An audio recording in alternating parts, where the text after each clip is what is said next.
अस्सलाम वालेकुम नाज़रीन, मैं हूं नईम असगर और हम आपको डी चौक से लाइव मनाज़र भी दिखा रहे हैं। और डी चौक में अभी दिखाने को तो उस तरह से कुछ नहीं है, लेकिन डी चौक में आपको व्यूज़ मिल सकते हैं। इस वक्त इस्लामाबाद के जितने भी सीनियर सहाफ़ी हैं वो डी चौक में मौजूद होते हैं। सारा दिन यहाँ से कवरेज होती है, हम लोग यहाँ पर मौजूद होते हैं। और आज हमने दावत दी है, मैंने रिक्वेस्ट की है, बल्कि दो सीनियर जर्नलिस्ट फीमेल जर्नलिस्ट हैं, उनको दावत दी है कि वो हमारे नाज़रीन को कुछ पीटीआई के जो प्रोटेस्ट है उसके बारे में बताएं। सबसे पहले शुरू करेंगे राइट साइड पे। मेरे राइट साइड पे एमन सैयद साहिबा हैं, इंतहाई सीनियर जर्नलिस्ट हैं। मेरी भी जब मैंने एक्सप्रेस ज्वाइन किया था तो उस वक्त ये इंतहाई सीनियर थी, अभी भी इंतहाई सीनियर है। एमन साहिबा, सबसे पहले बताएं क्या आप देख रही हैं नेक्स्ट 24 आवर में इस्लामाबाद में क्या होने जा रहा है? वालेकुम अस्सलाम and thank you so very much Naeem, आपने मौका दिया बात करने का। देखिए, इस वक्त हम डी चौक में मौजूद हैं, जैसा कि और पिछले काफ़ी सालों की बात कर लें तो हम देखते आए हैं कि जब भी किसी भी सियासी जमात की जानिब से कोई प्रोटेस्ट होता है, सिट इन होता है, तो डी चौक जो है वो मरकज़ निगाह होता है और एक मरकज़ी मकाम जिसे कहते हैं वो होता है। और इस दफ़ा भी ऐसा ही है। इस पिछले 2-3 दिन से आप देख ही रहे होंगे कि डी चौक में अभी गो के पाकिस्तान तहरीक इंसाफ का जो काफ़िला है वो भी काफ़ी दूर है, लेकिन डी चौक में हम देख रहे हैं कि बड़ी हैपनिंग्स हैं और एक्टिविटीज़ और बड़ा एक रौनक का समा है। उसकी वजह एक तो ये है कि हमारे माशाल्लाह सिक्योरिटी इदारे उनके जो यहाँ पे मौजूद हैं सिक्योरिटी के लिए, उसके साथ साथ मीडिया हम देख रहे हैं कि इस्लामाबाद का जो है वो बड़ी तादाद में यहाँ पे हमें रिपोर्टर्स, एंकर्स, कैमरामैन बड़ी तादाद में दिखाई दे रहे हैं। तो एक गहमा गहमी और एक्टिविटी जो है वो उसका समा तो दिखाई देता ही है साथ साथ, लेकिन क्योंकि एक बड़ा संजीदा ये मौका है और संजीदा पहलू इस हवाले से भी है कि जब आ रहा है पाकिस्तान तहरीक इंसाफ का काफ़िला, मुतवक्को है एहतजाज और प्रोटेस्ट। तो ठीक है, हर सियासी जमात का हक है एहतजाज करना, लेकिन शहरी जो है इस्लामाबाद के वो हम पिछले 4 दिन से देख रहे हैं काफ़ी तकलीफ़ का शिकार हैं, क्योंकि तकरीबन ऑलमोस्ट सारे रास्ते, अंदरूनी रास्ते हैं जो इस्लामाबाद के, दाखिली रास्ते तो वैसे ही बंद कर दिए गए हैं, लेकिन जो शहर के अंदरूनी रास्ते हैं वो भी ऑलमोस्ट तकरीबन, खासकर जो डी चौक और रेड जोन आने वाले रास्ते हैं वो तो ऑलमोस्ट सारे ही बंद हैं। तो उस वजह से हम देख रहे हैं कि एमन साहिबा, मैं नाज़रीन को कुछ बताता चलूँ कि एमन की एक्सप्रेस न्यूज़ में स्पेशलिटी ये थी कि जो इंसानी हमदर्दी के हवाले से, जो ह्यूमन एंगल से सबसे ज़्यादा पैकेजेस, रिपोर्ट्स एमन सैयद साहिबा ने बनाई हैं। तो एमन, इसी एंगल से मैं आपसे बात करना चाहूँगा। एमन, आप इंसानी हमदर्दी के हवाले से, इंसानी नफ्सियात के हवाले से आपने बहुत काम किया। एक आम आदमी की जो मुश्किलात हैं उसके हवाले से आपने ज़्यादा रिपोर्ट किया। मुझे ये बताएं, कल मुझे 2-3 मज़दूर मिले हैं, उनके चेहरे उतरे हुए थे, वो इतने परेशान थे और उनका ये कहना था कि एहतजाज हो रहा है, शहर बंद है, तो इसमें हमारा क्या कसूर है? इमन, इस हवाले से आप क्या कहेंगी? जो लोग दिहाड़ीदार मज़दूर है वो कितना परेशान है? देखिए नहीं, जो पॉलिटिकल एलिमेंट है ना किसी भी जगह का, वो उसको आप सेपरेट रखें, वो अलहदा चीज़ है। इक़्तिदार के लिए और सरकार के लिए बहुत सारी ऐसी चीज़ें जो है वो होती रहती हैं हर मुल्क में, इसी तरह पाकिस्तान में भी सिलसिला चल रहा है। लेकिन जो ह्यूमन एंगल है ना, ह्यूमन राइट्स की जो बात है, मुझे लगता है पर्सनली कि उसको बिल्कुल भी इग्नोर नहीं किया जाना चाहिए और उसको भी किसी तौर पर हम डिनाई कर ही नहीं सकते हैं। कल हमने इस्लामाबाद के मुख्तलिफ बाज़ारों का भी दौरा किया, वहाँ पर जो ताजर बरादरी है वो इंतहाई परेशानी का शिकार है। वो कह रहे हैं कि हम रोज़ाना की बुनियाद पर हम कमाते हैं तो हमारे घर का चूल्हा चलता है, तो हमारा कारोबार बिल्कुल ठप हो गया है क्योंकि लोग निकल नहीं रहे हैं बाहर मौजूदा सूरत हाल के। अच्छा, इसके बाद हमने कुछ अस्पताल इस्लामाबाद के सरकारी हैं वहाँ पे भी हम गए, क्योंकि हाई अलर्ट तो जारी किया गया है इस्लामाबाद के अस्पतालों में, लेकिन जो मरीज़ है वो जिन हालों से पहुँच रहे हैं, अब सरकारी अस्पताल वहाँ पे ना सिर्फ इस्लामाबाद के शहरी और मरीज़ पहुँचते हैं, बल्कि हमारे जो एडजेंसेंट जितने शहर हैं जी, तो वो बड़ी तादाद में वहाँ से मरीज़ आते हैं। वो भी मरीज़ जो हैं वो भी परेशान हाल हैं कि हम बहुत मुश्किलात का सामना करते हैं, मुश्किलात का सामना है अस्पताल तक। एमन, बहुत शुक्रिया, आपने यहीं पे रहना, जाना नहीं है। रोटी खुल गई इसका मतलब ये नहीं है कि आपने चले जाने, वो पुलिस वालों की रोटी खुली है। आयशा, बहुत शुक्रिया, आपने हमें वक्त दिया। आयशा, यही जो बात हम कर रहे थे ह्यूमन एंगल पे, आप एक हाउस वाइफ भी हैं, आप बच्चों को भी पाल रही हैं। कितना मुश्किल होता है जब, मतलब अल्लाह ना करे एक दिन की दिहाड़ी ना मिले या तनख्वाह ना आए, तो घर चलाना कितना मुश्किल हो जाता है? अच्छा नहीं, हम तो सैलरीड लोग क्लास हैं, सैलरीड ठीक क्लास है ना, है। हम लोगों की तो लगी बंदी आ ही जाती है। लेकिन उन लोगों के लिए अगर बात करें जो रोज़ाना की दिहाड़ी लगाते हैं, मज़दूर तबका है, रेहड़ीबान है और इस तरह के जो लोग हैं, उनके लिए इंतहाई मुश्किल हो जाता है, क्योंकि एक तो सिक्योरिटी की वजह से तमाम रास्ते बंद कर दिए जाते हैं, फिर दूसरा बाज़ार बंद होते हैं, मार्केट्स बंद कर दी जाती हैं, लोगों की आमदोरफ्त में भी बहुत ज़्यादा मुश्किलात का लोगों को सामना करना पड़ता है।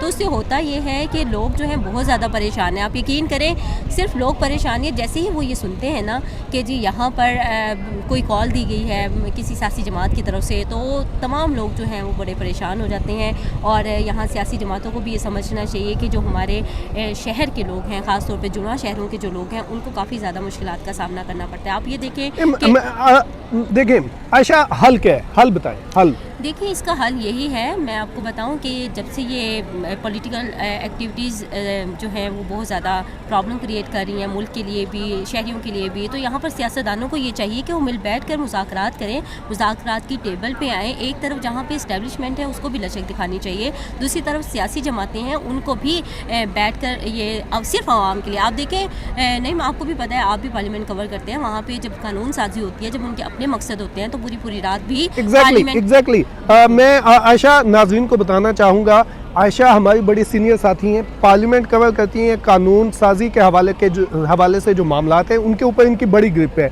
मैं उसी तरफ आ रहा था। आयशा, जब अरकान पार्लियामेंट का अपना कोई काम होता है, अपना कोई बिल होता है, अपने मफादात होते हैं, ये सारे रात को इकट्ठे हो जाते हैं। रात के 2 बजे भी नहीं, पूरी सुबह भी हो जाती है। हम लोग इकट्ठे थे कि सुबह तक हो गई थी, सुबह हो गई थी, हम पार्लियामेंट में सुबह पास हुई है। देखिए यहाँ पे मैं आपको एक बात बताऊं, अक्सर मैं बात करती हूँ, जज्बाती भी हो जाती हूँ, क्योंकि मैं जब इन तमाम चीज़ों को देखती हूँ तो दिली तौर पर मुझे भी अफसोस होता है। लोग जो मर्जी कहें मेरे बारे में, लेकिन मैं हक और सच की बात ये करती हूँ कि देखें यहाँ पे आप आवाम का सहारा लेते हैं, आवाम का नाम इस्तेमाल करते हैं, जहाँ पे आपकी जमात को, आपकी सियासत को खतरा लाहक होता है, वहाँ पे आप आवाम को बीच में ले आते हैं। लेकिन आवाम की तकलीफ का आपको इदराक क्यों नहीं है? एग्जैक्टली ठीक है, यहाँ पे सियासी जमातों को ये चाहिए कि वो आवाम की तकलीफ का इदराक करें। उन्हें पता होना चाहिए कि पाकिस्तान वैसे ही बहुत ज़्यादा मौशी क्राइसिस का शिकार है।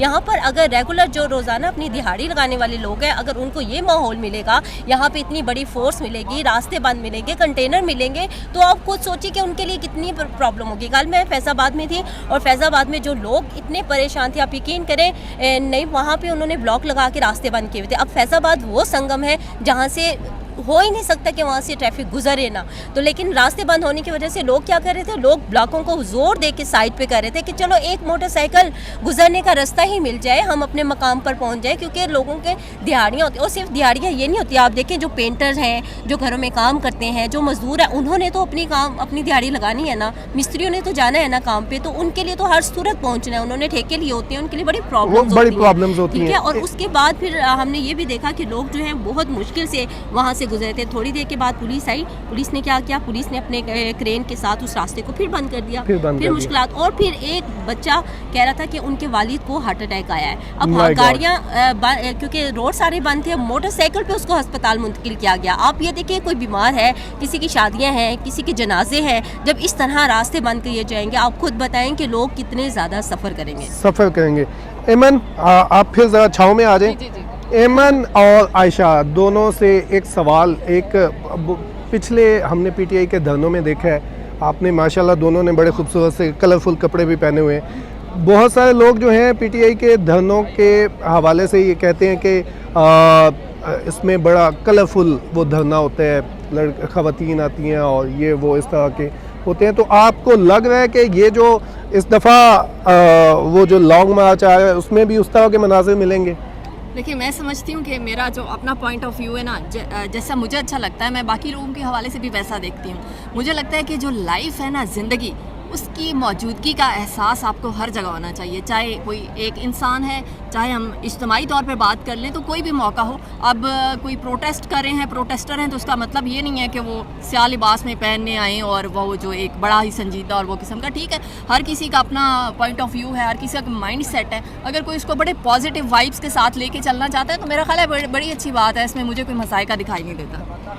आयशा नहीं, मैं आपको बताऊं कि यहाँ पे ना थोड़ी सी ना माइंड सेट करने की ज़रूरत है लोगों के कि देखें ख़वातीन जो है ना वो अपने लिए भी तैयार होती हैं। ख़वातीन चाहती हैं वो खूबसूरत नज़र आएँ, वो कलरफुल नज़र आएँ और जिसका जैसा पेशा है, मिसाल के तौर पे कुछ ऑफिस में ख़वातीन काम करती हैं, उनकी रिक्वायरमेंट है, कुछ मीडिया में काम करती हैं, उनकी अपनी रिक्वायरमेंट है, कुछ रिक्वायरमेंट को मद्देनज़र रखते हुए और कुछ अपने शौक़ को मद्देनज़र रखते हुए ख़वातीन जो हैं वो ड्रेसअप होती हैं, अपने लिए तैयार होती हैं। अगर मैं अपनी बात करूँ तो मुझे अपने लिए तैयार होना अच्छा लगता है। मैं किसी को नहीं दिखाना चाहती कि मैं कितनी खूबसूरत हूँ, मैं अपने आप को सेटिस्फाइड करना चाहती हूँ कि मैं कैसी हूँ। और दूसरी बात, आपने ये धरने की और ख़वातीन की बात की, देखें ख़वातीन का भी उतना ही राइट है जितना मर्दों का राइट है और ये बहुत अच्छी बात है कि यहाँ पर ख़वातीन जो है वो अपने राइट के लिए खड़ी होती हैं, सियासी जमातों का हिस्सा बन रही हैं और अपनी एक्टिविटी जो है और अपना किरदार सियासत में अदा करेंगी। बहुत शुक्रिया आयशा साहिबा हमारे साथ ही। अब मैं कमर मेकन साहब से रिक्वेस्ट करूँगा कि कमर साहब आज के इस प्रोटेस्ट के हवाले से चंद जुमले क्या कहेंगे। 2 दिन से रास्ते बंद हैं, इस्लामाबाद में तकरीबन निज़ाम ज़िंदगी जो है ना मुअत्तल हुआ पड़ा है जी। इस पर क्या कहेंगे आप? देखिए, मैं इस पर ना क्विकली आपको बता देता हूँ, मेरे व्यूज़ शायद दूसरों से बड़े मुख्तलिफ होंगे। मैंने 5 अक्टूबर के एहतजाज में भी देखा कि इस्लामाबाद में कुछ ऐसे लोग थे, इन रस्तों की बंदिश, कंटेनर्स और मार्केट्स बंद होने की वजह से ना 5 वक्त वो अंडे उबाल कर खाते रहे। मतलब वो सब्ज़ी लेने नहीं जा सकते थे, मिलती ही नहीं थी ना, मार्केट्स बंद थी, खाना नहीं मिल रहा था, रोटी नहीं मिल रही थी, तंदूर वगैरह सब बंद थे।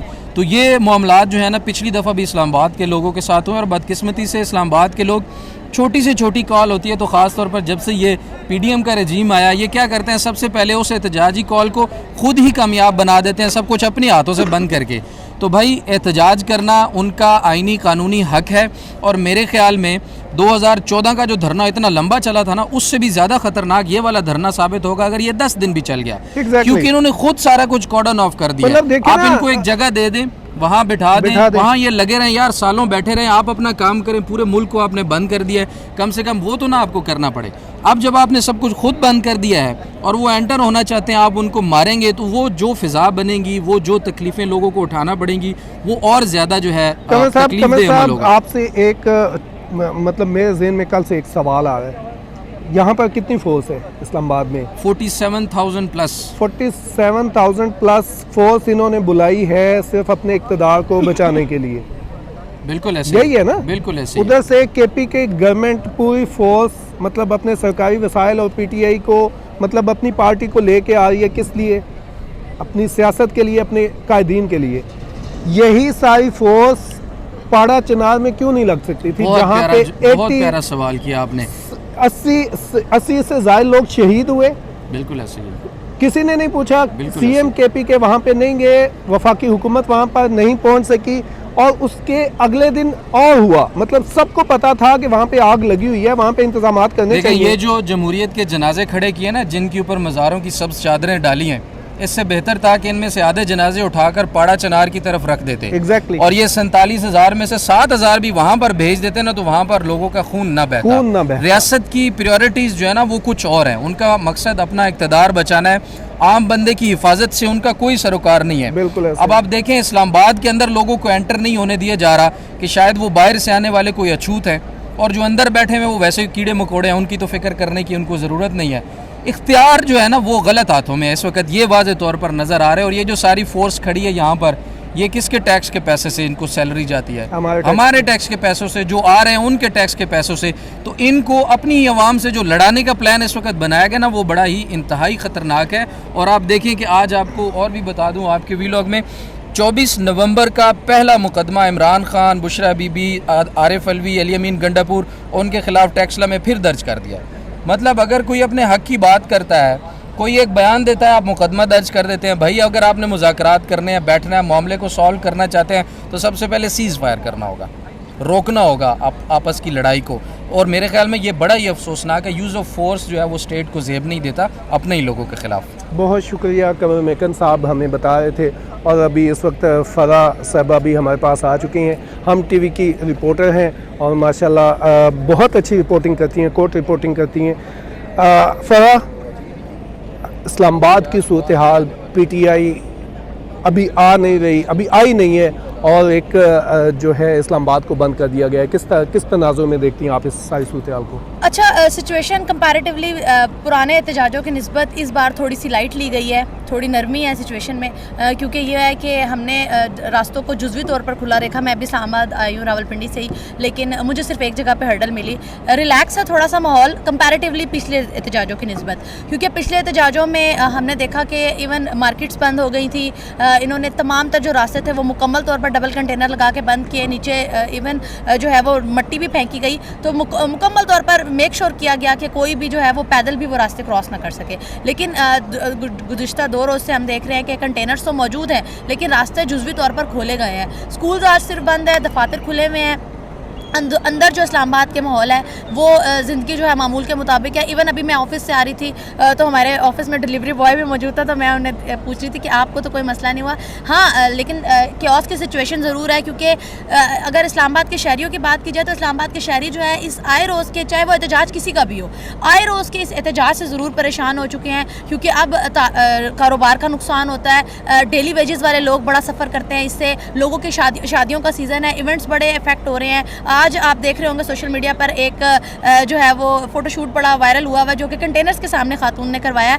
तो सिंबॉलिकली जो चीज़ें हैं वो बड़ी अलार्मिंग भी हैं उन लोगों के लिए जो यहाँ के बासी हैं। वो लोग अब फेड अप हो रहे हैं वक्त के साथ साथ, क्योंकि आप परसों देख लें इस्लामाबाद हाई कोर्ट में ताजरों की जानिब से दरख्वास्त आ गई। जैसे ही एहतजाज की कॉल आई, दरख्वास्तें जो हैं वो इस्लामाबाद हाई कोर्ट में आ जाती हैं कि एहतजाज को रोका जाए, क्योंकि हमारा नुकसान हो रहा है। क्योंकि आम आदमी का इन एहतजाजों से, जिनका कोई सरोकार नहीं है, जो इन एहतजाजों का हिस्सा नहीं है, दोनों तरफ जिनके कोई मकासद नहीं है, हाँ, जिनके दोनों तरफ कोई मकासद नहीं है, वो जो है वो सबसे ज़्यादा अफेक्ट होता है। बहुत शुक्रिया फराह साहबा, अपनी कीमती राय से आगाह कर रही थी, लेकिन हमारा अब वक्त कम है, इसलिए आपको नेक्स्ट वीडियो में मज़ीद सूरत हाल आपको बताते जाएंगे। बहुत शुक्रिया, थैंक यू वेरी मच।